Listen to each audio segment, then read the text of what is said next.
सिद्धेभ्यः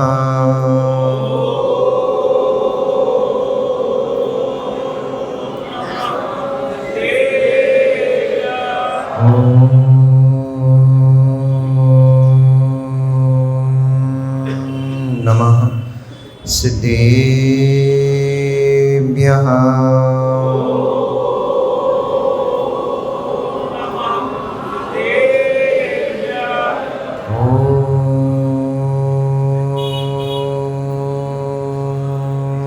नमः सिद्धेभ्यः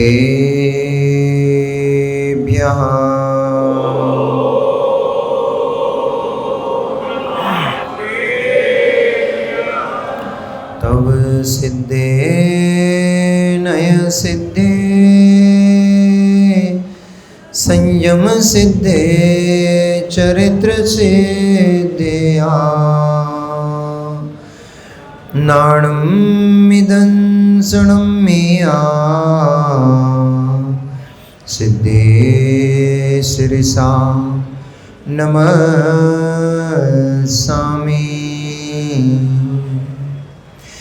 सिद्धं संपूर्णभव्यर्थं सिद्धे कारणमुत्तमं प्रशस्त दर्शन ज्ञान चारित्र प्रतिपादनं नमो रिहन्ताणं नमो सिद्धाणं नमो आर्याणं नमो वज्रायाणं नमो लोये सव्यसागुणं। जबरी अनंत अनंत परम सिद्ध परमेष्ठी भगवानी की, जबरी अनंत अनंत 24 तीर्थंकर भगवानी की, देवादिदेव खजान श्री भगवान चिंतामणि पार्श्वनाथ स्वामी की, वर्तमान शासन नायक भगवान महावीर स्वामी की, आचार्य भगवंत कुंद कुंद देव की, आचार्य भगवंत श्री रविशरण स्वामी महामुनिराज की, परम पूजनीय चरया श्रोमणी अध्यात्म योगी आचार्य गुरुदेव श्री विशुद्ध सागर जी महामुनिराज की, अहिंसामयी जैन धर्म की,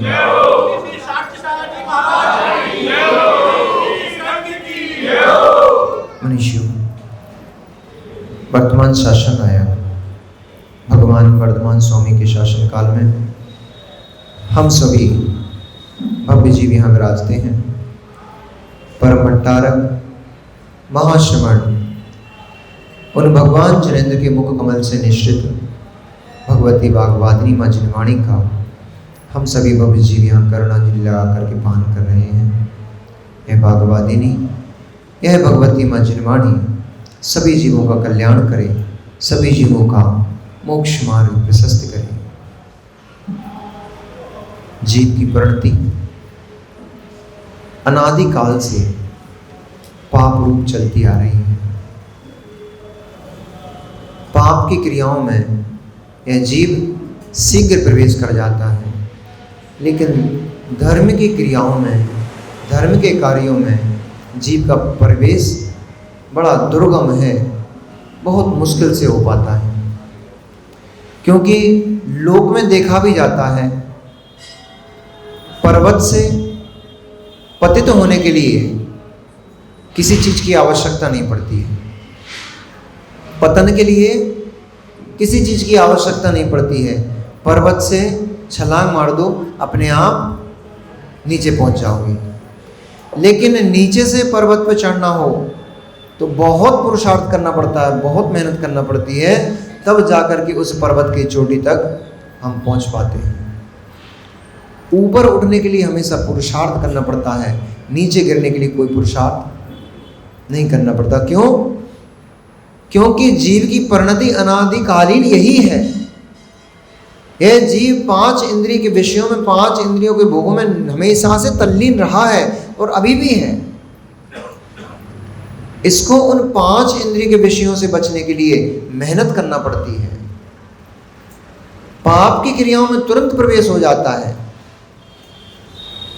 कोई बोले भैया मंदिर चलो, तो सोचना पड़ता है, नींद नहीं खुल रही है, रात में बहुत लेट सोए थे, कितने सारे बहाने तुरंत खड़े हो जाते हैं। लेकिन कोई बोले आज पिकनिक का मूड बना है, मौसम बहुत अच्छा हो रहा है, चलो थोड़ा पिकनिक मना के आते हैं, तुरंत सारे काम साइड में हो जाएंगे, तुरंत हम निकल पड़ते हैं। कोई बोलेगा मूवी देखने चलो, हम तुरंत तैयार हो जाते हैं। क्यों? क्योंकि हमारी पाप परिणति, पाप के संस्कार अनादिकाल से वही पड़े हुए हैं। इसलिए बिना कुछ प्रयास के मन तुरंत ही वहीं प्रवेश करता है। और तत्व के प्रवेश के लिए, धर्म के प्रवेश के लिए, अच्छे कार्य के प्रवेश के लिए बहुत बहुत पुरुषार्थ करना पड़ता है, बहुत मेहनत करना पड़ती है, तब जाकर के उसका प्रवेश धर्म में हो पाता है। लेकिन भव्यात्मा जीव, धर्मात्मा जीव, जिसका कल्याण शीघ्र होना है, ऐसे जीव को तो प्रति क्षण प्रति समय धर्म की ही क्रियाएं नजर आती हैं, धर्म ध्यान ही नजर आता है, उसको पाप की क्रियाएं नजर नहीं आती। किंचित यदि पाप की क्रियाओं में उसका प्रवेश हो भी जाता है तो तुरंत वह जीव छटपटाने लगता है। तुम बिन में व्याकुल भयो जैसे जल बिन मीन। कैसे छटपटाता है? सम्यक दृष्टि जीव, धर्मात्मा जीव, भव्यात्मा जीव, जिसको मोक्ष जाना है, ऐसा वह भव्य जीव पानी से मछली को जैसे बाहर निकाल दो तो छटपटाने लगती, तुरंत तड़पती है, ऐसे ही भव्यात्मा मुमुक्षु जीव भगवान जिनेंद्र के दर्शन के बिन छटपटाता है। अब देख लो भैया, हम तो हर दिन आपको एक पैरामीटर देते हैं, एक मीटर दे देते हैं, आप नापने का काम आप स्वयं करते रहो, कितनी तरलता है, कितना ठोस हो गया है, स्वयं नाप लो।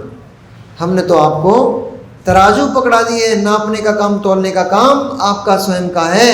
यदि भगवान के दर्शन को ऐसी छटपटाहट होती है, भगवान के अभिषेक पूजन के लिए ऐसी छटपटाहट होती है, मुनिराजों के आहार विहार कराने के लिए ऐसी छटपटाहट होती है, अहो अहो कब कैसा मेरा पाप कर्म का उदय है, मेरी नींद कैसे लग गई, आज कैसे मैं सो गया, भगवान का अभिषेक का पता मिल पाएगा नहीं मिल पाएगा, सारे काम छोड़ता हूँ, भाग के सबसे पहले दैनिक क्रियाओं को करके तुरंत भगवान के अभिषेक के लिए भागा पहुँचता हूँ। कहीं ऐसा ना हो कि भगवान के मस्तिष्क पर पड़ जाए और मुझे कलश करने का सौभाग्य ना मिले। ऐसा मन होता है, ऐसा मन होता है। जिनका ऐसा मन होता है, जिनका ऐसा मन हो रहा है, ऐसा मन होता है, वे ही जीव अपने आप को ये मानकर चलो हम धर्मात्मा जीव हैं और मोक्ष मार्ग हमारा खुल रहा है। और जिनको पकड़ के लाना पड़े, भैया आज तो चलो, आज तो अष्टमी का त्योहार है, भैया आज तो चलो, आज तो पर्यूषण प्रारंभ हो गए, अब तो चलो, कम से कम साल भर में 10 दिन तो कम से कम अभिषेक करने के लिए चलो। ऐसे जीवों का भी तो संसार बहुत लंबा बाकी पड़ा है, मन ही नहीं हो रहा है। अभी तो आपके छिपी टोला में, आगरा में तो आनंद की बुहारें चल रही, बरसात हो रही आनंद की। हर दिन 15-20 लोग अपने मन से प्रवचन को सुन रहे और अपने मन से आ करके श्रीफल लेकर आते हैं और अपने नियमों को लेकर जाते हैं। महाराज हम इसका त्याग करते हैं, हम इसका त्याग करते हैं, हम इसका त्याग करते हैं। कोई आलू त्याग रहा है, कोई प्याज त्याग रहा है, कोई रात्रि भोजन का त्याग कर रहा है। जिसकी जैसी सामर्थ्य है, जिसकी जैसी सामर्थ्य है, कोई 4 महीने के लिए त्याग रहा है, हम उससे भी खुश हैं। कोई साल भर के लिए त्याग रहा है, हम उससे भी खुश हैं। कोई जीवन भर के लिए नियम ले रहा है। कई सारे लोग कैसे ब्रह्मचर्य जैसे महादुर्धर व्रतों को धारण करने मुनिराज के चरणों में आके निवेदन करते हैं, गुरुदेव हम ब्रह्मचर्य को धारण करना चाहते हैं। तो मन हर्षित हो जाता। इसलिए नहीं हो जाता कि एक और हमारी दुकान पे एक क्लाइंट और आया, एक ग्राहक और आया। जैसे दुकानदार हर्षित होता है कि एक ग्राहक और आया, मेरा धंधा पानी ठीक चल रहा है, हम भी हर्षित होते हैं, हमारा धंधा पानी बहुत ठीक चल रहा है। अरे चातुर्मास का लाभ ही यह है, चौमासा करने का लाभ ही यह होता है कि जो जीव बेचारे धर्म से विमुख थे, चातुर्मास के माध्यम से, गुरुओं के सानिध्य के, परम सानिध्य के माध्यम से वे जीव कम से कम जो पाप पंख में पड़े थे, वे आकर के अपने उसे पंख को, कल कर्म कालिमा को कम से कम धोने का प्रयास तो करने लग जाते हैं। यही चातुर्मास की सफलता है।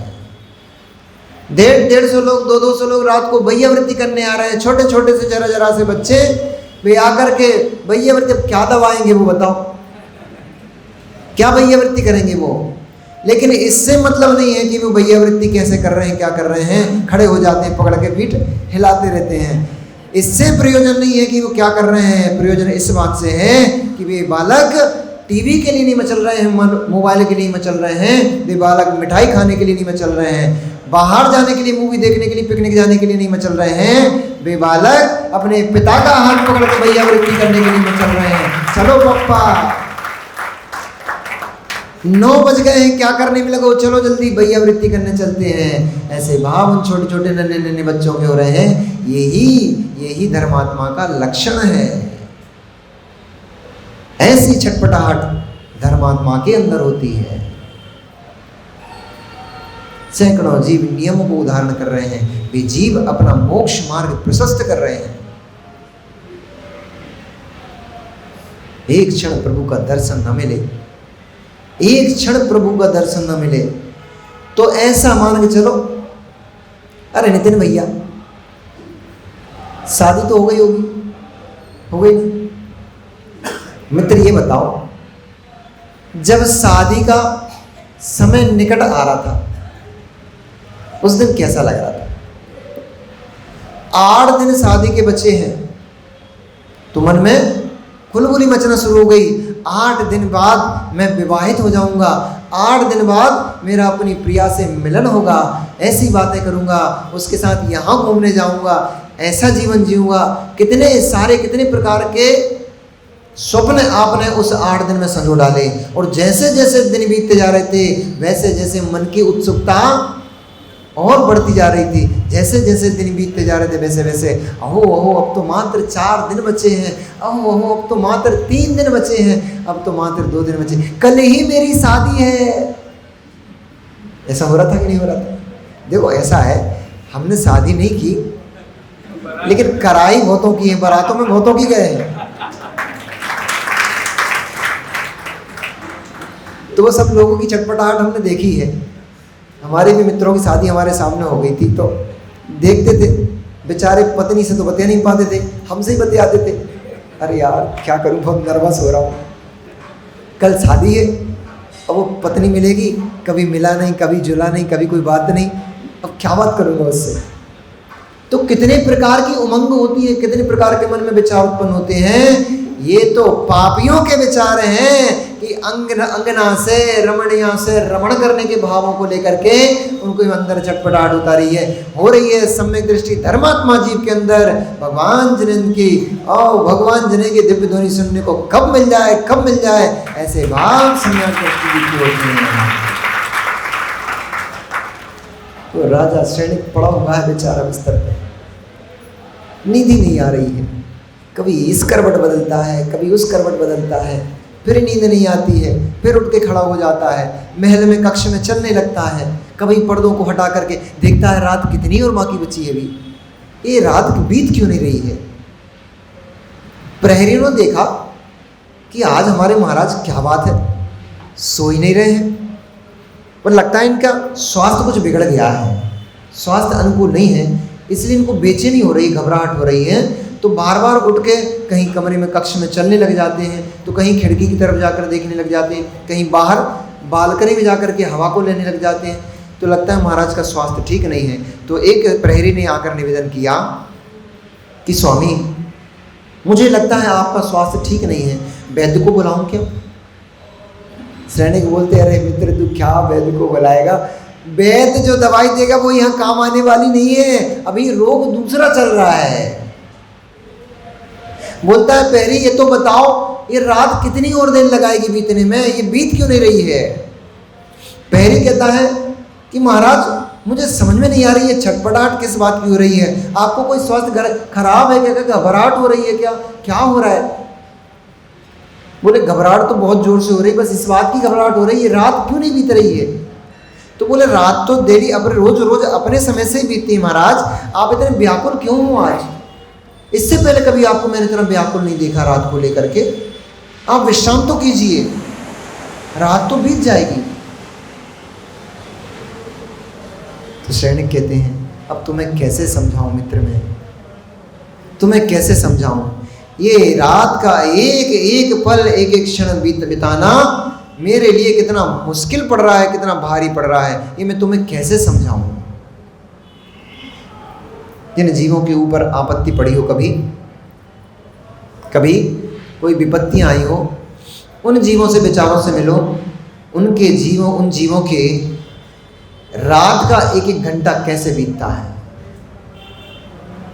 एक एक रात एक एक वर्ष जैसी लगती है, एक एक साल जैसी लगती है, और ये लगता है कि रात कितनी बड़ी हो गई है, ये चंद्रमा खिसक क्यों नहीं रहा है।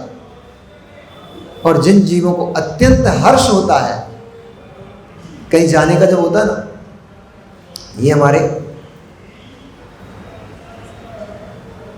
रोचक आया कि नहीं आया,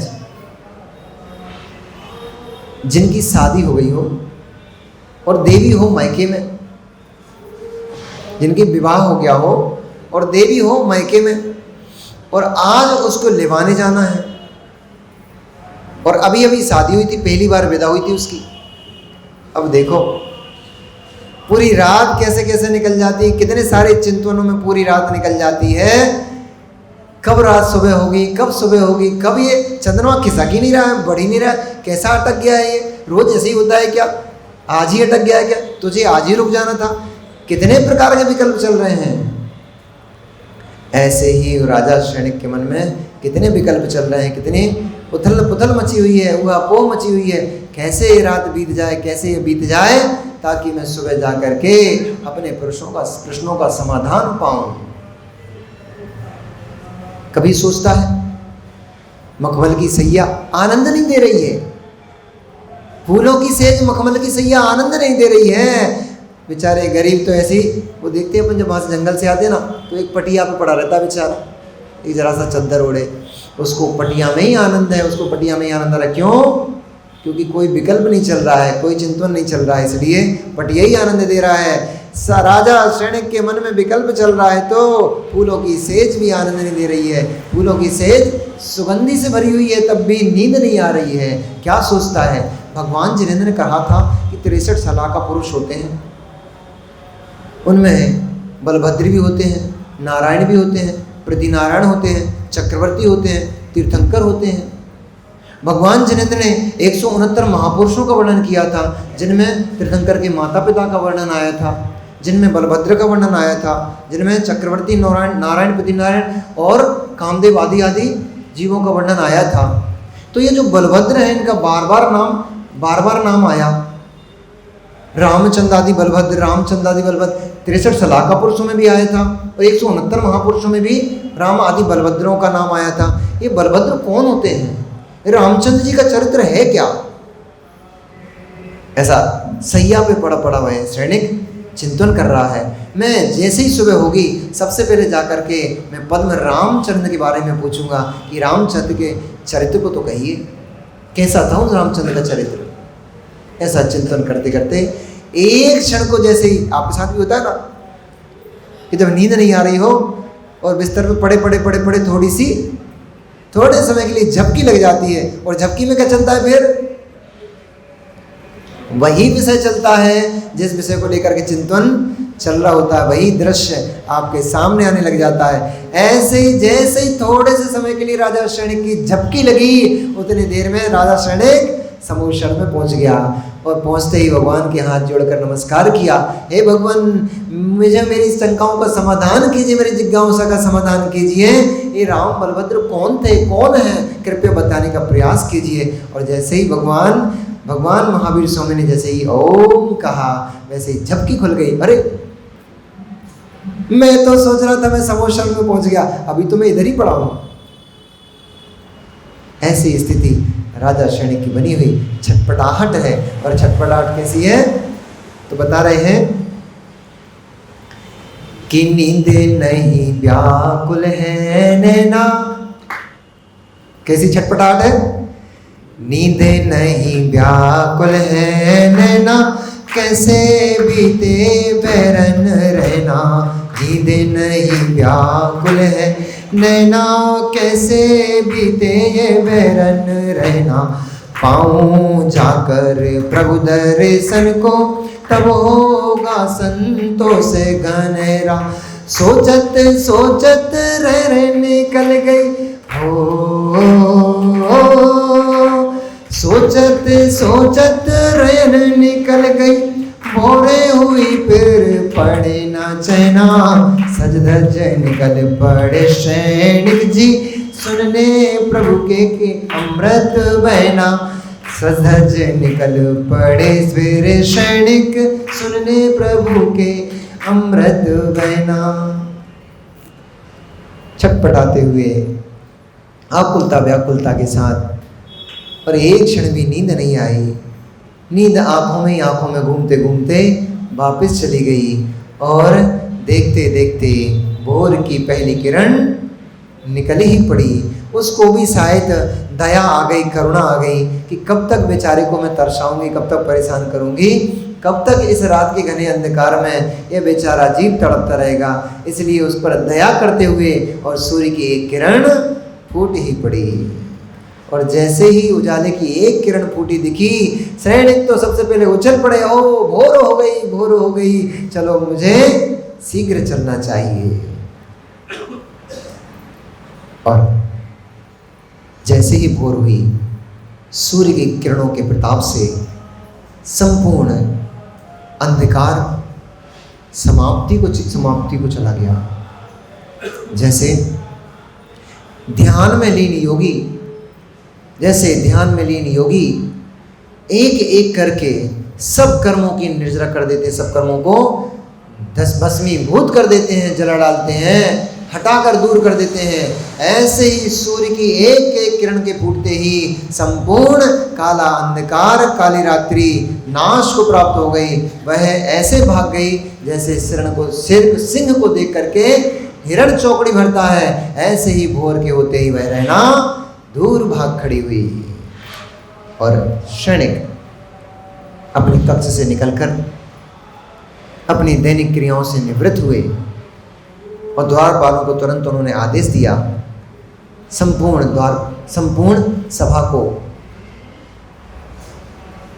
आमंत्रित किया जाए और संपूर्ण सभासदों को आमंत्रित किया जाए, क्योंकि हमें भगवान की ध्वनि सुनने के लिए चलना है। जाकर के एक एक अंग को सुसज्जित किया, दैनिक क्रियाओं को पूर्ण किया, अपने शरीर को आवरणों से युक्त किया और पूरे दल बल के साथ जाकर के सैनिक अपनी सभागार में जाकर बैठ गए। द्वारपाल ने आकर निवेदन किया कि सभी सभासद और सभी आपके आज्ञानुचरी आपकी प्रतीक्षा में हैं। वहाँ से सभी के साथ सैनिक अपने हथनी के ऊपर सवार होकर के और टकटकी इस रास्ते की ओर लगाए जहाँ गणधर परमेष्ठी गौतम बैठे हुए थे, ऐसे उस रास्ते पर चल पड़े। रास्ता उनको इतना कठिन और इतना दुर्गम लग रहा था, उनको लग रहा था शायद मेरे जीवन में इस रास्ते को मैं पहली बार तय कर रहा हूँ। इतना लंबा यह रास्ता, इसको तो कभी मैंने, जबकि उस रास्ते से हजारों बार निकले होंगे, लेकिन जब मन में कुछ चाह होती है, कुछ प्राप्त करने की आकांक्षा चल रही होती है, उस समय तो एक एक क्षण भी बड़ा मुश्किल लगता है। तो तत्व को सुनने के लिए जिनके मन लालायित था, ऐसा उस श्रेणी के लिए वह रास्ता बहुत विशाल, बड़ा लंबा लग रहा था। और वह चलते चलते कभी बहुत सारी भीड़ और उस रास्ते में आ जाया करती थी, क्योंकि राजा को देखने बहुत भीड़ आती। एक सेलिब्रिटी आ जाए, करीना कपूर आ जाए, तो फिर देखो, वो हमें याद आ गया, हमारे एक बार आई थी, जिस मॉल में, जिस कॉम्प्लेक्स में हमारा ऑफिस था, उस कॉम्प्लेक्स में नीचे काइनेटिक का शोरूम था, हीरो होंडा का। तो वहाँ पे एक बार करीना कपूर आई थी, करिश्मा कपूर। तो हमने देखा, मतलब क्या हो गया, कुछ इधर कुछ घटना वटना घट गई, लड़ाई झगड़े हो गए क्या। बाद में पता लगा 5-10 मिनट के लिए करिश्मा कपूर आई है, उसके लिए भीड़ लगी हुई है। हमने क्या बताओ, एक स्त्री को देखने के लिए ऐसे एक के ऊपर एक चढ़ बैठे हो रहे हैं लोग, एक के ऊपर एक चढ़े जा रहे हैं लोग। उसमें क्या है, स्त्री तो है, सामान्य तो है, क्या विशेष है, उसको देखने के लिए भीड़ लगा के। ऐसे ही जब कोई सेलिब्रिटी निकलता है, तो सुधा सागर जी आए थे, अब सेलिब्रिटी भैया भी बड़े, तो उनको देख कैसी भीड़ हो रही थी, चरण छूने के लिए लोग गिर पड़ रहे थे कि एक स्पर्श मात्र तो कर लें। ऐसे ही जब बड़े लोग निकलते हैं तो ये नज़ारा सामान्य है, ऐसा होता ही है। तो जैसे ही श्रेणी के अपने नगर से बाहर निकले, महल से बाहर निकले, नगर के सारे लोग झुंड बनाकर उनके सामने आ जा रहे थे। कोई राजा को स्पर्श करना चाहता था, कोई राजा के मुख से कुछ वचन सुनना चाहता था, कोई चाहता था राजा हमें देख के मुस्कुरा तो दे, कोई अपने जैसा, कोई सोचता था जैसे अपन सोचते गुरुजी एक नज़र डाल तो दे, कोई वो भी ऐसा सोच रहे थे कि राजन हमारे ऊपर एक दृष्टि तो डाल दें। इस प्रकार से बहुत कोलाहल मचा हुआ था और राजा इतना विह्वल था, इतना उत्सुकता वहाँ जाने के लिए कि वह स्वयं ही चिल्लाने लग गया, अरे भैया सामने से हटो, निकलने दो हमें, जाने दो हमें। इस प्रकार के वहाँ पर शब्द हो रहे थे और जो राजा के अनुचर थे वो सभी भीड़ को तितिर बितर करने में लगे हुए थे, दूर हटाने में लगे हुए थे, ताकि राजा का मार्ग सुगम होता चला जाए। और जो भीड़ थी वो भी राजा के साथ साथ चलने लग जाती थी। ऐसे हजारों लाखों की भीड़ एकत्रित हो गई और एकत्रित होकर बहुत बड़े समूह के साथ वे राजा, जहाँ पर गौतम स्वामी एक वन में वृक्ष के नीचे अपने शिष्यों को उपदेश दे रहे थे, वहाँ जा कर के और दूर से ही जैसे ही वह वन को देखा, उद्यान को देखा, वैसे ही वहाँ से अपनी हथनी से नीचे उतर करके और वहीं से दंडवत करते हुए, नमस्कार करते हुए वे गौतम स्वामी गणधर परमेष्ठी के पास राजा श्रेणी पहुँचे और जाकर के उनकी बहुत भारी उत्सव किया, बहुत भारी पूजन की, उनके पादों का प्रक्षालन किया और मुनिराज के चरणों में बार बार भक्तिपूर्वक निवेदन करते हुए उनकी 3 प्रदक्षिणा दी। ये विधि है मुनिराजों के, महामुनि राजों के दर्शन की विधि है। बिना प्रदक्षिणा के आपका दर्शन विधि पूरी नहीं होती है। भगवान की भी बिना प्रदक्षिणा की विधि पूरी नहीं होती है। जब मंदिर जाओ सबसे पहले क्या करना चाहिए? मंदिर जाते हो सबसे पहले क्या करते हो? घंटा बजाया, प्रवेश किया, उसके बाद वेदी के सामने पहुंच गए, फिर क्या करते हो? जल्दी बोलो। नमस्कार करते हो भगवान को, फिर अर्घ्य चढ़ाते हो, फिर कोई भक्ति आदि पढ़ते हो, फिर एक कायस्वर करते हो। ये करते हो ना? गलत करते हो। सबसे पहले भक्ति पाठ नहीं पढ़ना पड़ती हैं। सबसे पहले तो भगवान की तीन परिक्रमा देना होती हैं। जैसे ही प्रवेश करते हैं भगवान को धोख दे करके सबसे पहले भगवान की 3 प्रदक्षिणा दो, इस बात के लिए, हे भगवान मैं इस संसार में 3 लोक में निरंतर में भटकते ही आया हूँ, संसार चक्र को भोगते आया हूँ, चारों गतियों के 84 लाख योनियों के दुखों को, कष्टों को मैं भोगते आया हूँ। अब इनके चक्कर काटते काटते बहुत समय हो गया है, अब मैं आपके चक्कर काट रहा हूँ ताकि इनके चक्कर काटना बंद हो जाए। हमारे कबीराज को देखो एकदम से जोश आ गया। अखिलेश भैया, अखिलेश ना, नाम भूल जाते हैं, हमारे बड़ी बीमारी है हमारे साथ, क्या करें। अखिलेश भैया सबसे पहले 3 प्रदक्षिणा देकर के भगवान के सामने निवेदन करते हैं, भगवान मेरा जन्म जरा मृत्यु विनाश को प्राप्त हो जाए। ऐसा चाहते हो? चाहते हो क्या? सही में चाहते हो क्या? कहाँ चाहते हो ऐसा?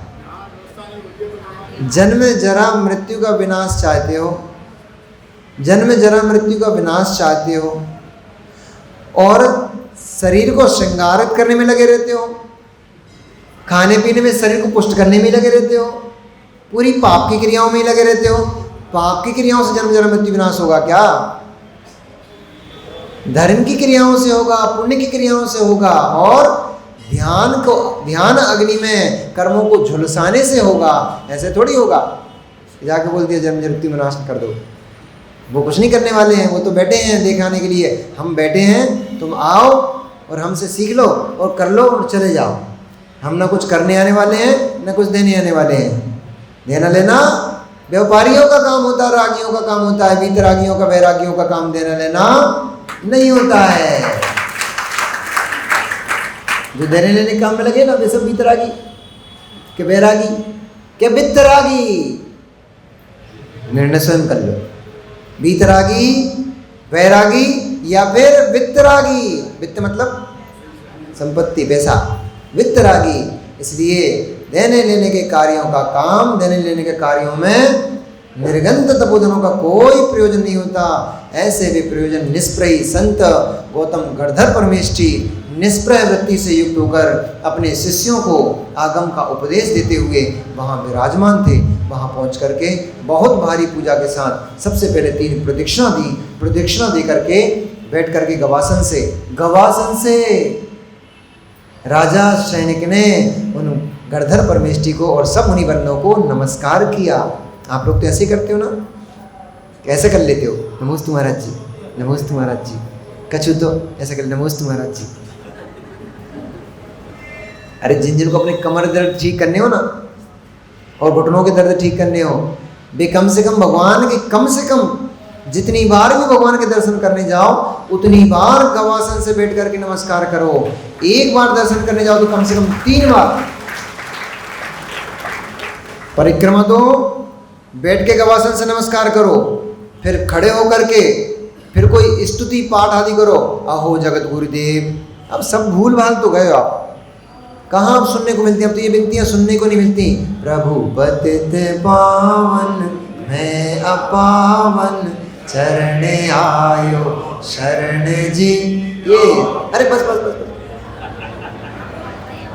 ये स्तुतियां जब मंदिरों में गूंजती थी तो वातावरण अपने आप पवित्र हो जाता था। प्रवेश करने वाले का मन गेट पे आने पर ही पवित्र हो जाता था स्तुति भक्तियों को सुन करके। अब तो लोग, एक तो समस्या ये भी हो गई ना, लोग स्वतंत्र हो गए हैं। जो सामूहिक पूजा का आनंद था वो आपको लेना आपने बंद कर दिया है। अकेले अकेले करने लग गए हो पूजन। कुछ इधर खड़े हैं, कुछ उधर खड़े हैं, कुछ उधर खड़े हैं, ना वो आनंद ले पा रहा है ना ये आनंद ले पा रहा है। वो बोल रहा है इनके में पूजन में मिक्स हो रहा है, ये बोल रहे हैं उनकी पूजन में मिक्स हो रहा है। इनने बोला ओम ह्रीम परम श्री शांतिनाथ जिनेन्द्राय, वो कह रहे हैं पार्श्वनाथ स्वाहा। अब वो शांतिनाथ करके चढ़ा है कि पार्श्वनाथ करके चढ़ा है, पता ही नहीं पड़ पाया। और फिर गुस्सा हो रहा है बीच में, इतने जोर से बोल रहा है हमें पढ़ने नहीं दे रहा है। अरे एक साथ सामूहिक रूप से जब पूजन करते थे, एक पंक्ति इस तरफ से एक लाइन पढ़ती थी, दूसरी पंक्ति अच्छे स्वर से, ऊंचे स्वर से, दूसरी पंक्ति इधर से पूजन। हम लोग तो भैया देखो ऐसे ही पूजन करते थे। हम पर बूढ़े नहीं हो गए, हम अभी बूढ़े नहीं हुए अभी हम अभी, लेकिन हम लोग तो ऐसे ही पूजन करते थे। कम से कम 30, 35, 40 लोग एकत्रित होकर पूजन करते थे। हम जिस वेदी पे पूजन करते थे ऐसे बहुत सारे युवा एक साथ होकर के हम लोग पूजन करते थे। और संडे को तो हमारे यहाँ की पूजन का दृश्य देखने लायक होता था। बच्चे लोग सुन रहे हो क्या? संडे को तो हमारे यहाँ की पूजन का दृश्य देखने लायक होता था। मंदिर के हॉल में जगह नहीं मिलती थी और जो बुजुर्ग माताएं होती थी, वे माताएं भले ही चाहे आधा घंटा उनको इंतजार करना पड़े बैठ के, लेकिन इंतजार करती थी कि पाठशाला के बच्चों की पूजन प्रारंभ होगी, उनके साथ ही आज हम पूजन करेंगे। देखने लायक पूजन होती थी। और ऐसे नहीं करते थे हम लोग कि तीसरी थाली ले ली, वहाँ में 4-6 टूटे हुए चावल रख ले, 2-3 बादाम रख लें, और बादाम अलग भग रही है, चावल अलग भग रहे हैं, चटक अलग भग रही है। बेचारी बरसात का सीजन है तो चटक में फफूंद ही लग गई। ऐसी ये पूजन, ऐसा द्रव्य तो स्वान को भी नहीं डाला जाता है। ऐसी द्रव्य से जब आप पूजन करोगे तो क्या फल प्राप्त करोगे? सड़ी द्रव्य से पूजन की जाती है क्या? देखते रहते हैं मंदिरों में सड़ी चटकें चढ़ती रहती हैं, फफूंद लग गई। कितनी लोग प्रवृत्ति है जीव के अंदर, कितनी लोग प्रवृत्ति है जीव के अंदर कि उससे चटकें भी नहीं छूट पा रही हैं। 10-15 रुपया का एक गोला आता है, उसकी इतनी चटक बन जाती हैं, 8 दिन चल जाती हैं। 10 रुपया का गोला, 8 दिन चटकें चल रही हैं। और चटक चलो ठीक है 8 दिन चला भी लो तो कम से कम फफूंद जाती हैं, तो उनको साइड में कर दो, उनको हटा दो। अब थोड़ी भी चढ़ने लग रही हैं। 3 लोग के नाक को फफूंदी चटक चढ़ाओगे तो फल क्या मिलेगा? ये तो तिरस्कार हो गया। बासी कुसी किसी को दो, मेहमान आए घर में। माँ एक बात तो बताओ, तुम्हारे घर में समधी आ जाए, तो उनको क्या 8 दिन पुरानी बासी को टकटक खिलाते हो क्या? कि बच्चा बच्चा के बासी पूरी रख ली सुखा सुखा के, हमारे समधी आएंगे तो उनको खिलाएंगे। कि मालटाल बना के खिलाते हो? जोर से तो बोलो, बोलती बंद हो गई, बोलो तो जरा। मालपुआ बना के खिलाते हो नहीं खिलाते? मालटाल बना के खिलाते हो नहीं खिलाते? माल्टा का जूस, आपके हम नई चीज देखी माल्टा। जब एक सामान्य संसारी व्यक्ति आपका संबंधी आया है, उसको पकवान और सुंदर सुंदर बहुत बहुत अच्छी अच्छी वस्तुएं बना कर उसको खिला रहे हो, तो 3 लोग के नाथ के वैल्यू क्या आपकी नजरों में आपके समधी से भी कमजोर है? और फिर भी ताली ठोक रहे हो, वाह बहुत बढ़िया। अरे जिसके पूजन से, जिसकी भक्ति से आपको संपदा की प्राप्ति होती है, जिसकी भक्ति पूजन से आपको यश की प्राप्ति होती है, जिसकी संपदा, जिसकी भगवान की भक्ति और पूजन से आपको संपूर्ण जगत के जितने भी वैभव मिलते हैं वे सारे वैभव भगवान की भक्ति से प्राप्त होते हैं, उसमें कंजूसी करोगे तो फल को प्राप्त कहां से होगे? इसलिए इतनी चिन्नू सी चढ़क नहीं चढ़ाई राजा शरण्य ने। ये विशाल विशाल थाल भर भर करके अपने द्रव्य घर से लेकर गया था, अपने महल से लेकर गया था। उन द्रव्यों को ले जा करके भगवान की, उनकी आचार्य भगवंत, आचार्य नहीं, गणधर परमेश्वरी गौतम स्वामी की बहुत भारी महोत्सव के साथ और पूरे दल बल के साथ, गीत संगीत के साथ पूजन को प्राप्त हुआ। और पूजन करके करबद्ध हुआ, करबद्ध होकर के निवेदन किया कि हे भगवान, कल जब समोषण में भगवान जिनेंद्र का उपदेश हो रहा था, उसमें उन्होंने नारायण, प्रतिनारायण, चक्रवर्ती, तीर्थंकर आदि आदि महापुरुषों का वर्णन किया।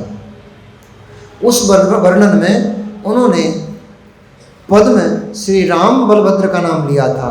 मैं जानना चाहता हूं कि वह राम कौन थे, वह राम कैसे थे और बलभद्र पद उनको कैसे प्राप्त हुआ, उनका आचरण कैसा हुआ करता था, वे कैसे राज्य संपदा को संभालते थे, उनके राज्यकाल में प्रजा कैसे जीती थी, और अनेक अनेक उसने प्रश्न क्या डाले, जितने मन में रात भर में सोचे होंगे ना, सारे के सारे एक के बाद एक पंक्तिबद्ध ढेर सारे प्रश्नों को झाड़ी लगा करके निवेदन किया, हे भगवान, हमें उन रामचंद्र जी के चारित्र का वर्णन करके उपकृत कीजिए, क्योंकि लोक में बड़ी भ्रांतियां हैं। इस लोक में रामचंद्र जी और उनके काल को लेकर के बहुत भ्रांतियां हैं। कोई ऐसा बोलता है कि रामचंद्र जी के समय में रावण हुआ था जो विद्याधर था, लेकिन उसको लोग राक्षस मानते हैं। लोगों का मानना है कि वह जो रावण था राक्षस था और वह नर आदि जीवों का मांस खाया करता था और बहुत अत्याचारी था, अत्याचार किया करता था।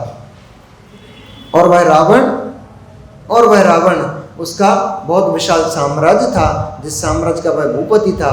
और उसका जो भाई था कुंभकर्ण, वह तो विचित्र ही लोक का प्राणी था कि 6 महीने सोता था और 6 महीने जागता रहता था। उसको ऐसे उठाया नहीं जा सकता था। उसको उठाने के लिए बहुत बड़े बड़े भारी पकवानों को बुलाया जाता था, हाथियों को उसके ऊपर चलाया जाता था और बहुत सारे भाले आदि उसके ऊपर छेदे जाते थे, तब जाकर उसकी निद्रा भंग होती थी। और भंग होते ही वो उन्हीं लोगों का उठा करके भक्षण कर लेता था। रक्षा हो हमारी, इसलिए उसको बहुत सारे भारी भारी पकवान बनाकर खिलाए जाते थे। क्या ऐसा कुंभकर्ण का स्वरूप था? और लोक में ऐसी भी मान्यता है कि साक्षात रावण के द्वारपाल इंद्र हुआ करता था। इंद्र उसके घर में उसकी सेवा किया करता था। जो इंद्र, सौधर्म इंद्र स्वर्ग का अधिपति है, जो इंद्र विक्रिया आदि रिद्धियों से संपन्न है, जो इंद्र देवों के सारे देवों के ऊपर अपनी आज्ञा, अपना साम्राज्य चलाता है, क्या वह देव रावण को के द्वारा जीता जा सकता है? ऐसा लोक में प्रचलन है कि रावण के पुत्र इंद्रजीत ने इंद्र को जीत लिया था। इसलिए रावण के बंदी गृह में वह इंद्र बंदी बनकर रहता था और रावण का अनुचर बनकर के उनकी सेवा किया करता था। ऐसे लोक में किंवदंती है। तो क्या वास्तव में रावण का ऐसा स्वरूप था? और वास्तव में इंद्र जैसा देव रावण के घर पे चाकरी किया करता था। और भी सुनने में आता है कि हनुमान जो कामदेव थे, रूप लावण्य से युक्त थे, मोक्षगामी जीव थे, वे वानर पर्याय से थे। तो क्या संभव है कि एक वानर मोक्ष को प्राप्त कर ले? और यदि वो वानर थे तो उनके वंशज वर्तमान में उनका मुख, पूंछ आदि वो क्यों विलीन हो गए? अब क्यों ऐसा दिखाई नहीं देता है? इसलिए भगवान बहुत सारे प्रश्न मेरे मस्तिष्क में गूंज रहे हैं, और भी बहुत सारे ऐसे प्रश्न हैं जिनको लेकर के मैं राजा शृणिक गौतम गणधर परमेष्टि के चरणों में नमस्कार को प्राप्त हुआ और अपनी सारी जिज्ञासाओं को उनके सामने उड़ेल दिया। जैसे आप लोग भी तो ऐसे ही करते हो, बहुत दिन से कुछ दिमाग में चल रहा हो और उथल पुथल मची हो, ये कैसे होता होगा, ये कैसे होता होगा, और जैसे ही आचार्य भगवंत मिल जाते हैं तो एक ठंडी सांस लेते हो, आचार्य भगवंत मिल गए, आज तुम अपने सारे के सारे प्रश्नों का समाधान ले ही लेंगे। ऐसे ही जैसे ही भगवान गणधर परमेष्टि इसको देखे, उन्होंने तुरंत आज तो गणधर परमेष्टि मिल गए, अब तो हम सारे के सारे प्रश्नों का उत्तर यहाँ पर ले ही लेंगे। जब निवेदन करके शृणिक और उनका पूरा दल आसन पर, नीचे भूमि पर विराजमान हो गए।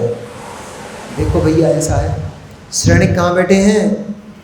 भूमि पर बैठे हैं, और सुबह सभा में आकर के तुम्हें सबसे पहले चटाई और वो देखते हैं व्यवस्थित जगह है कि नहीं है, फर्श वर्ष बिछाया है कि नहीं, इस पर चद्दर वद्दर डला है कि नहीं है, नहीं डला, यहाँ बैठेंगे क्या? हमारी कोई वैल्यू नहीं है क्या? हमें कुछ समझते नहीं है कि लोग? अरे ज़्यादा हम मत करो, ज़्यादा हमें मत करो, नहीं तो ज़्यादा मान कषाय अहंकार में जीव का पतन हो जाता है। फिर वो जीव जहाँ अभी तो कम से कम भूमि बैठने को मिल रही है, ऐसी जगह जन्म हो जाएगा, ऐसी जगह हम देखते रहते हैं ऊपर वो बंदरों को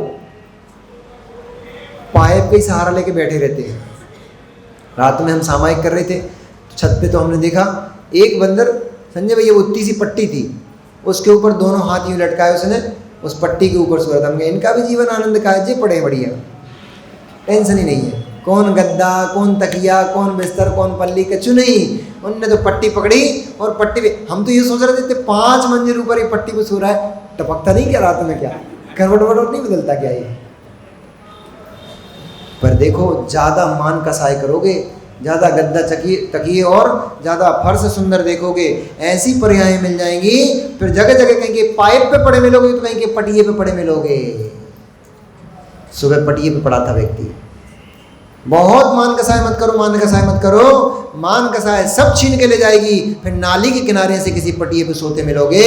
इसलिए भैया घर में संपत्ति है, उस संपत्ति का बहुमान करो, उसकी इज्जत करो। ये मत सोचो कि केवल घर में माता पिता और बुजुर्ग जन उनका ही सम्मान करना है। आपके घर में यदि एक बैलगाड़ी भी है, एक कार है, उस कार को भी सम्मान की दृष्टि से देखो। क्यों? वो भी अपमान की वस्तु नहीं है, वो भी पुद्गल द्रव्य है, और पुद्गल द्रव्य भी जीव के ऊपर उपकार करता है। करता है कि नहीं करता? जाते हो ना तो फर्राटे भरते हुए जाते हो, कैसे जाते हो? कार से जाते हो ना, बाइक से जाते हो ना, वह बाइक वह कार पुद्गल द्रव्य है, लेकिन परस्पर उपगोह जीवानाम, जीव जीव का उपकार करता है तो पुद्गल द्रव्य भी जीव द्रव्य का उपकार करता है। जीव जीव का करता है तो पुद्गल भी उपकार करता है। इसलिए उस उपकारी का अपकार मत करो, क्योंकि उसकी आसाधना करने से भी पुद्गल द्रव्य की आसाधना जन्य कर्म का आश्रम हो जाएगा।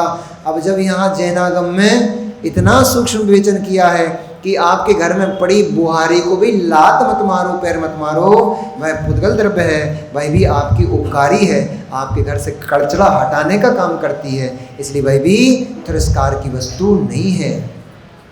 यहाँ तक कि जिस खुड्डी पर बैठकर संडासी में मल को त्याग करने जाते हो, उस खुड्डी को भी लात मत मारो, वह खुड्डी भी आपकी उपकारी है। वह खुड्डी नहीं होगी तो कई लोगों का मल नहीं उतरता बिना खुड्डी के, फंस जाता है, अंदर पेट में रह जाता है। खुड्डी होती तभी बाहर आता है, नहीं तो वो भी बाहर नहीं आता। इसलिए वो भी खुड्डी भी आपकी उपकारी है। मलमूत्र करने का जो आपका स्थान है, वह स्थान भी आपके लिए उपकारी है। इसलिए न किसी भी द्रव्य की आसाधना मत करो। हम तो पीछे गिर जाए, हाथ से छूट जाए, पैर लग जाए, पिछी पुद्गल द्रव्य है, लेकिन इस पिछी से हम स्वयं इससे मार्जन करते हैं, पैरों का ही मार्जन करते हैं, सर का भी मार्जन करते हैं। लेकिन यदि हमारे हाथ से इसकी आसाधना हो जाती है तो गुरुदेव से इसका प्रायश्चित लेते हैं। कमंडलू पुद्गल द्रव्य है, नारियल का खोल है, कुछ नहीं है, नारियल का खोल नहीं है, हमारी चर्या के लिए, हमारे लिए उपकरण है, हमारी दैनिक चर्या को चलाने में सहयोगी है। इसलिए वह पुद्गल द्रव्य, वह नारियल का खोल भी हमारे लिए अपकार की वस्तु नहीं है। यदि लुढ़क जाता है, पैर लग जाता है या कुछ असाधना हो जाती है उस कमंडल की भी, उसका भी हमें प्रायश्चित लेना होता है। अब सोचो, घर में पड़े हुए और तो छोड़िए आपके पैर में पड़ने वाली चप्पल और जूता भी आपका उपकारी है। इसलिए उस चप्पल जूते की भी आसाधना मत करो। पैर में पहना जाता, सर पे रखने का नहीं बोल रहे, नहीं तो कल से उठाओ बोले महाराज ने बोली जिसका सम्मान करना है इसका भी।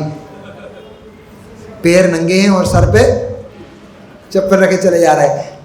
जगत में हंसी के पात्र हो जाओगे, लोग हंसेंगे, बोले कैसा पागल आदमी, छिपटोला का है क्या, आगरा का है क्या, ऐसे पूछेंगे, आगरा का है क्या। ऐसा मत समझना कि आगरा में सब पागल ही बसते हैं। आगरा में बहुत सारे अच्छे लोग बसते हैं, वो तो पागल आते हैं बाहर से यहाँ पे ठीक होने के लिए। अब तो शायद अब तो आते भी नहीं है, अब तो कहीं शिफ्ट हो गया है। पर ऐसा है, संगति का थोड़ा थोड़ा असर तो पड़ ही जाता है।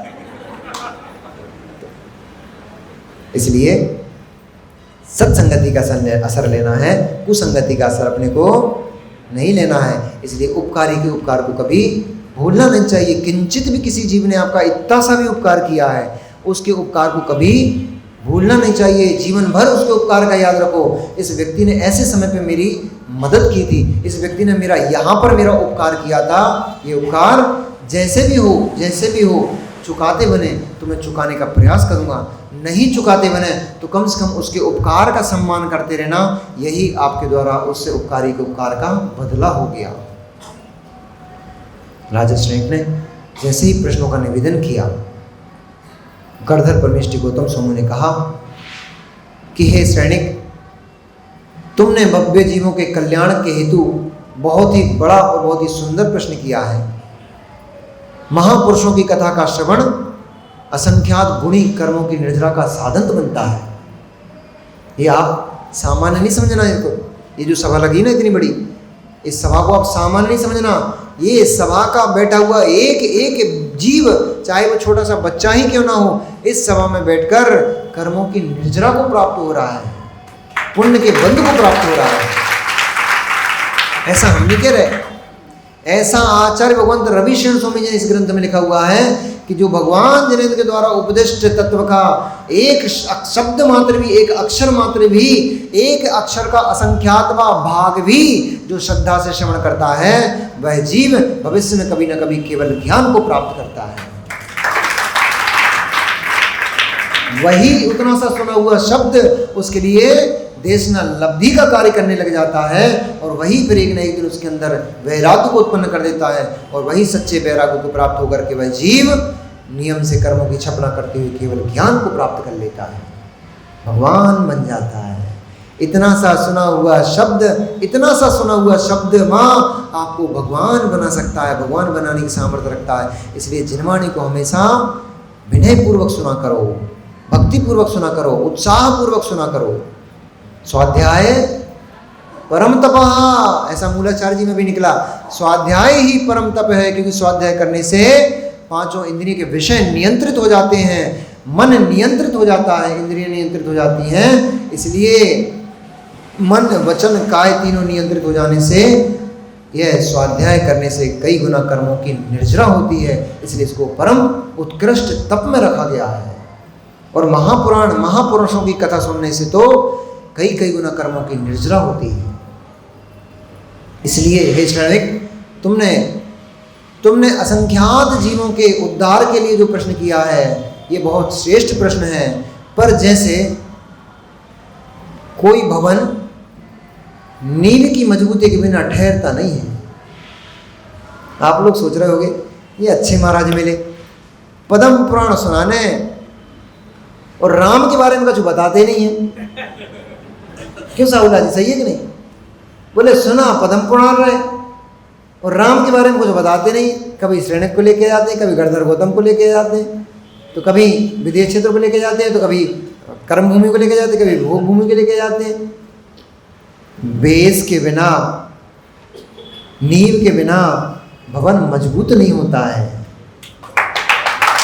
ऐसा अभी गणधर परमेष्ठी कहा, ऐसा अभी गणधर परमेष्ठी ने कहा है राजा श्रेणिक से, हे श्रेणिक, क्योंकि जैसे भवन की नींव यदि मजबूत नहीं होती है तो भवन ढह जाता है, ऐसे ही जब तक पीछे से कहानी सुनाना प्रारंभ नहीं करूंगा तब तक तुम्हारा श्रद्धांत डवाडोल हो सकता है। इसलिए मैं पहले राम की कथा कहने से पहले मैं इस लोक का और इस लोक में जो काल द्रव्य है उस काल के परिवर्तन रूप कैसे परिणमन होता है उस काल द्रव्य को कहूँगा, ताकि काल के चक्र के क्रम से ही उन पद्म का आप तक पहुँचना हो पाएगा। वह काल द्रव्य को आप समझोगे तभी आप इस लोक की व्यवस्था को समझ पाओगे, और उस लोक की व्यवस्था को समझते हुए जब मैं पद्म का स्वरूप तुमसे कहूँगा तब तुम उसको श्रद्धापूर्वक श्रवण करोगे। इसलिए सर्वप्रथम मैं तुमसे यहाँ लोक में जो काल परिवर्तन होता है, काल परिणमन होता है, उस काल परिणमन के बारे में कथन करता हूँ, क्योंकि लोक तीनों लोगों की व्यवस्था को तुम भगवान जिनेंद्र के मुखारबिंद से भगवान जिनेंद्र की दिव्य ध्वनि में सुन चुके हो। उस तीनों लोगों में काल का कैसे परिवर्तन होता है और उस काल के परिवर्तन से किस क्षेत्र में कैसा परिणमन होता है, इन सबों को मैं अब यहाँ पर तुम्हारे सामने कहने जा रहा हूँ। ध्यान लगा करके, दृष्टि एकाग्र करके और चित्त को स्थिर करके इस कथा का प्रारंभ करता हूँ। तब आचार्य तब गणधर परमेष्ठी गौतम स्वामी ने कहा कि जिस प्रकार से शुक्ल पक्ष और कृष्ण पक्ष माह में 2 पक्ष होते हैं, 15 दिन का शुक्ल पक्ष और 15 दिन का कृष्ण पक्ष, क्रम से एक के बाद एक, कृष्ण पक्ष के बाद शुक्ल पक्ष, शुक्ल पक्ष के बाद पुनः कृष्ण पक्ष, कृष्ण पक्ष के बाद पुनः शुक्ल पक्ष, यह क्रम अनवरत रूप से अनादि काल से चला आ रहा है और यह क्रम अनंत काल तक चलने वाला है। ऐसे ही जैसे कृष्ण पक्ष और शुक्ल पक्ष का क्रम अनादिकालीन चला आ रहा है और यह अनंत काल तक चलने वाला है, ऐसे ही सृष्टि का क्रम उत्सर्पणी और अपसर्पणी काल के माध्यम से चलता है। एक उत्सर्पणी आती है, उसके बाद अपसर्पणी काल आता है, अपसर्पणी काल के बाद पुनः उत्सर्पणी काल आता है और उत्सर्पणी काल के बाद पुनः अपसर्पणी काल आता है। यह काल का क्रम 2 भागों में अपसर्पणी और उपसर्पणी के रूप में निरंतर प्रवाहमान रहता है, चलता ही रहता है। 20 कोड़ी सागर का एक कल्प काल कहते हैं, यानी कि एक उत्सर्पणी और एक अपसर्पणी का जो पूर्ण काल होता है, इस काल को एक कल्प काल कहा जाता है, जो कि 20 कोड़ी सागर प्रमाण होता है। 10 कोड़ी सागर का अपसर्पणी काल रहेगा और 10 कोड़ी सागर का उत्सर्पणी काल रहेगा। मेरे हाथों के इशारे से आप समझ ही गए होंगे कि जो अपसर्पणी काल होता है, इस काल में सभी जीवों की ऊंचाई, शक्ति, सहनन, ज्ञान, क्षोभसम और आदि जो भी वस्तुएं हैं वे सब हीन होती चली जाती हैं, और अपसर्पणी काल में वे ही सभी वृद्धिंगत होती चली जाती हैं, उठती चली जाती हैं। ऐसे गिरने और उठने का एक क्रम अनवरत रूप से चलता रहता है, जैसे रहट की एक घड़ी के बाद दूसरी घड़ी के बाद तीसरी घड़ी क्रम से आती ही रहती है, कभी अंत नहीं होती है। ऐसे ही एक काल के बाद दूसरा काल के बाद तीसरा काल के बाद ऐसा क्रम चलता ही रहता है। प्रथम ही जो उत्सर्पणी काल है, अवसर्पणी काल है, प्रथम ही जो अवसर्पणी काल है, उस अवसर्पणी काल में सबसे पहले प्रथम काल आता है, जो काल उत्तम भोग भूमि के नाम से जाना जाता है। इस उत्तम भोग भूमि में जो मनुष्य हैं, उन मनुष्यों की ऊंचाई 2 कोस की होती है और उनकी आयु 3 पल्ल की होती है, और वे जो मनुष्य होते हैं पति पत्नी के रूप में युगलीय जन्म लेते हैं, जोड़े के साथ जन्म लेते हैं, और वे मनुष्य अंतिम समय में जोड़े के साथ ही मरण को प्राप्त हो जाते हैं। एक को छींक आती है, एक को जवाई आती है, और दोनों ही पुनः एक जोड़ा उत्पन्न करते हैं पति पत्नी के रूप में, युगलिया के रूप में, एक लड़के के रूप में एक जोड़ा उत्पन्न करते हैं। और जोड़ा उत्पन्न करके वे जीव एक छींक से और एक जवाई से दोनों मृत्यु को प्राप्त हो जाते हैं। पुनः वे जीव वृद्धि को प्राप्त होते हैं और यही क्रम अनवरत रूप से चलता रहता है। वहाँ इस जीव को कुछ भी कार्य करने की आवश्यकता नहीं पड़ती। कितने मजे की बात, कितने मजे की बात। अभी हमारे अरुण भैया नहीं, प्रवीण भैया, हमारे प्रवीण भैया को कितनी टेंशन है, आप लोगों को कितनी टेंशन होती है। अब भाई टेंशन शुरू हो जाएगी, महाराज जी 10 बजे जा रहे हैं, बजे ही गए हैं, 10 बज गए, अब घर जाकर रोटी बनाने हैं, तो फिर बच्चों को देखना है, तो कपड़े पड़े उनको धोना है, तो बर्तन पड़े उनको मांजना है, ये करना है, वो करना है, वो करना है, कितनी टेंशन है। सोचो, कभी कल्पना करके देखो कि ऐसी अवस्था आ जाए कि ये सब कुछ करना ही ना पड़े, तो कितना आनंद है। ना चूल्हे के सामने बैठ करके, अब तो चूल्हे होते नहीं, गैस के सामने बैठ करके अग्नि में झुलसना पड़े, ना बेलना बिलाना चलाना पड़े, ना वो बर्तन वो कपड़ों की ठोका पीटी करना पड़े, ना बर्तनों को मांजना पड़े, कुछ भी ना करना पड़े, तो कितना आनंद है। बन जाओ माता जी, कौन ने मना करी भैया, कौन ने मना किया, किसने मना किया। बन जाओ माता जी, अम्मा बन जाओगी तो, माँ बनोगी तो पाप करना पड़ेगा, पाप का बंद हो जाएगा, माँ बनोगी तो पाप का बंद हो जाएगा, अब ब्रह्म का सेवन करना पड़ेगा, कर्मों का बंद हो जाएगा और 1-2 की माता कहला पाओगी। बस अम्मा बन गई, जगदम्मा बन गई। जगदम्बा कोई और नहीं होती है, आरिका माता जी का ही नाम जगदम्बा है, क्योंकि आरिका माता चाहे बूढ़ा हो, 80 साल का हो, चाहे 20 साल का हो, चाहे 10 साल का हो, सबकी माँ कहलाती है, इसलिए वो जगदम्बा कहलाती है। बन जाओ जगदम्बा, जगदम्बा बन जाओ तो रोटी बर्तनों से छुटकारा मिल जाएगा। बन ही नहीं पा रही हूँ, माँ जो का है, लगे हैं बेचारे, शटर गिरा रहे हैं, शटर उठा रहे हैं, शटर गिरा रहे हैं, शटर उठा रहे हैं। अरे एक बार परिणामों को उठा लो ना, शटर गिराने की जरूरत ना उठाने की जरूरत है। शटर गिराना उठाना बंद कर दो, परिणामों को ऊपर कर लो, परिणाम उठा लो, ब्रह्मचर्य धारण कर लो, मुनिराज बन जाओ, फिर ना शटर गिराना ना शटर उठाना, फिर तो परिणामों को उठाना है, अपनी आत्मा को ऊपर उठाना है बस। तो ऐसे उस उत्तम भोग भूमि के समय में इस जीव को कुछ भी नहीं करना पड़ता। वहाँ तो सिर्फ जो पूर्व पर्याय में उसने पुण्य किया था, धर्म किया था, दान दिया था, उस पुण्य का फल भोगने के लिए वहाँ पे जाना पड़ता है। पूरा जीवन 3 पल की आयु, असंख्यात वर्ष चले जाते 3 पल में, 3 पल की आयु तक वह जीव केवल सुख ही सुख भोगता है, कुछ नहीं करता है। क्यों? वहाँ व्यवस्था ही ऐसी है। वहाँ पे तो कल्प वृक्ष हैं और उन सभी 10 प्रकार के कल्प वृक्ष होते हैं। उन 10 प्रकार के कल्प वृक्षों से उनको भोजन की प्राप्ति हो जाती है। उन्हीं कल्प वृक्षों से प्रकाश की प्राप्ति हो, ज्योतिरांग नाम के कल्प वृक्ष होते हैं, उनसे प्रकाश मिल जाता है। भोजनांग नाम के कल्प वृक्ष होते हैं, उनसे भोजन मिल जाता है। वस्त्रांग नाम के कल्प वृक्ष होते हैं, उनसे वस्त्र मिल जाते हैं। और प्रसाद होते हैं, भवन, तो प्रसाद होते हैं, वो भी कल्प वृक्ष भवन मिल गए। उनको कुछ भी नहीं करना पड़ा, ना भवन बनाने की ठोका पीटी करना, ना आरी बुलाना पड़ी, ना कारीगर बुलाना पड़ा। सीधा कल्प वृक्ष के सामने जाते हैं, इच्छा प्रकट की, भवन सामने खड़ा हुआ है, ले जाओ भैया अपनी अपनी चीज़ें बटोर के। तो वहाँ कुछ भी आवश्यकता नहीं पड़ती।